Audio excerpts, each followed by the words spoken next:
Hi guys, my name is Martina. I'm currently a second semester freshman at SUNY New Paltz, and today I'm going to be giving you guys an honest tour of campus.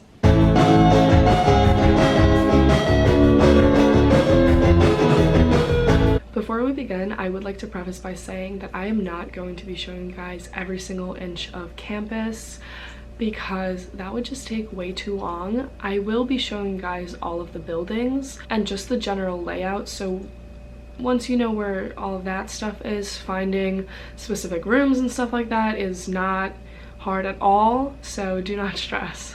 We're going to be working our way through campus, starting in the direction that you would be facing if you were coming in from town, which, by the way, is a 3 to 5 minute walk facing that direction.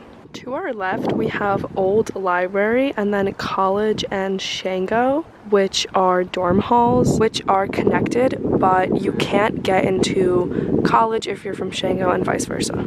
These are the worst quality halls on campus solely because they are the oldest and have not undergone any recent renovations. In the middle is this large patch of grass, and then to our right we have Old Main. One of its main purposes is that it holds the tutoring center and then the Studley Theater. Right next to Old Main we have this hellish flight of stairs, and then behind Old Main is Vandenberg Hall.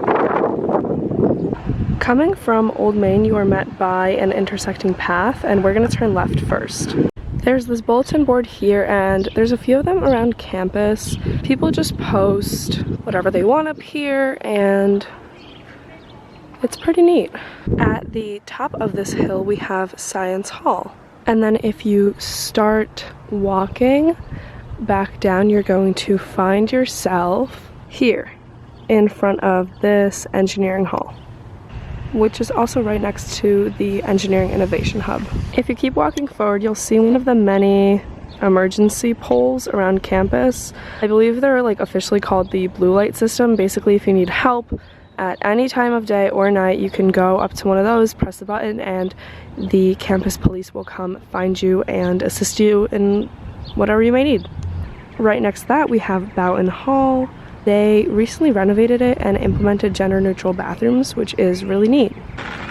It also has a lot behind it, and depending on how you identify, whether you're a commuter, a resident, staff, you can only park in certain lots on campus, and you do need a parking pass, but they're not expensive at all. Right in front of Boughton, we have solar panels, a sculpture, and these structures, which are administrative offices. This is a good example of the markers we have on campus in case you do really get lost. Walking straight from Boughton, we have the Smiley Art Building and the Samuel Dorsky Museum of Art, where they oftentimes have art shows. Across from this, we have Haggerty. This is where you're going to come and pick up your mail, the Atrium, and the Student Union Building. The Atrium is one of the most advertised aspects of New Paltz's campus, which I oftentimes find really strange just because it, in my opinion, is not at all one of our nicest features. The Student Union Building is hands down the most versatile building on campus. You will find a lot of food places here, specifically Nestor's, Atrium Brew, Pomodoros or Pomodossis, Subconnection, Hisho Sushi, and World of Wings. On the very ground floor is the bookstore, and do not buy your books here unless you absolutely have to because they are generally much pricier. And then that's the Snack Shack, otherwise known as the Love Shack. I feel really bad for filming because the guy is working to restock it right now.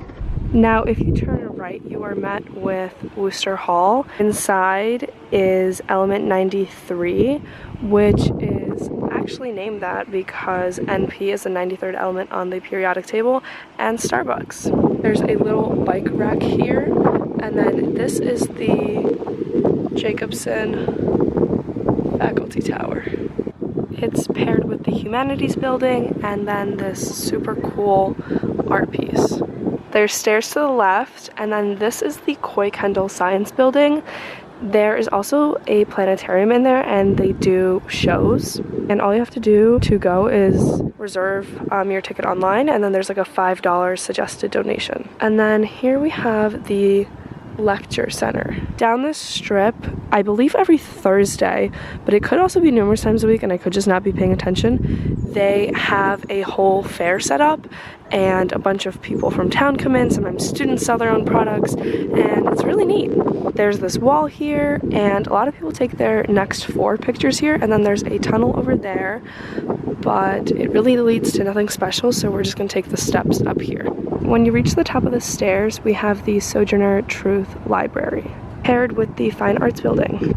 There are oftentimes art shows here where the artwork of all the art students is displayed, and sometimes they give out awards. In between the two is one of the nicest views of the ridge on campus, and there's actually a New Paltz tradition to get the outline of it tattooed when you graduate. That's what I was told originally. Recently I've been seeing a lot of people who haven't graduated yet get it, so it might just be like a if you've attended New Paltz, that's your tradition type thing. And then there's a lot here and a lot there. To the left of the stairs is our greenhouse. And then you have the other side of Smiley Art Building. So basically, this is the point in campus where regardless of which side you would have come from, you can walk through Smiley and get to the other side. Now if you keep walking forward, over there is College Theater.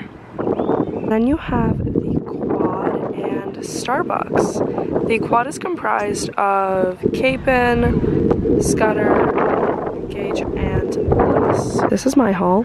This hall. It's important to note that Gage Hall houses primarily student athletes, so there are sections of that hall that smell absolutely rancid. In my opinion, when I was going into college, Bliss Hall was the best hall to live in, but now that they've renovated the bathrooms in Boughton, I would say that they're kind of tied. You don't really have an option to choose your halls when you're an incoming freshman, but if you can try to get into one of those somehow, some way, you know, try. When it gets nice out, like it has been the past few days with the exception of today, everybody brings out hammocks and ties them to the trees, lays around, or just lays around on blankets. If you walk to the end of this road and then you turn left, you're going to be making your way towards the dining hall. There's a lot here, and then that is Peregrine or Pear Dining Hall. Inside of the dining hall on the first floor is also Sweets and Treats, or Sweets and Tips. The food is okay at Pear. It honestly gets worse as the semester progresses. They are getting better because a lot of the vegan students have unionized and so that there's not enough options for them, so there's a bright side. And then it's surrounded by all of our sweets. So we have Mohonk, Awasting, Shawangunk is back there to the left, and then Minnewaska. And then in Awasting, on the first floor, we had the COVID testing center for the longest time. I don't know if they're going to do that next semester anymore. Just because we don't even have to wear masks anymore. Next to Shawangunk, like all the way back there, are basketball and tennis courts. And then what we have right here is known as the Gunk. This is our campus body of water. Every winter it freezes over, and then in the spring it unfreezes and releases a nasty smell for about a week or two. And if you turn back from the dining hall, you can walk down these steps over there.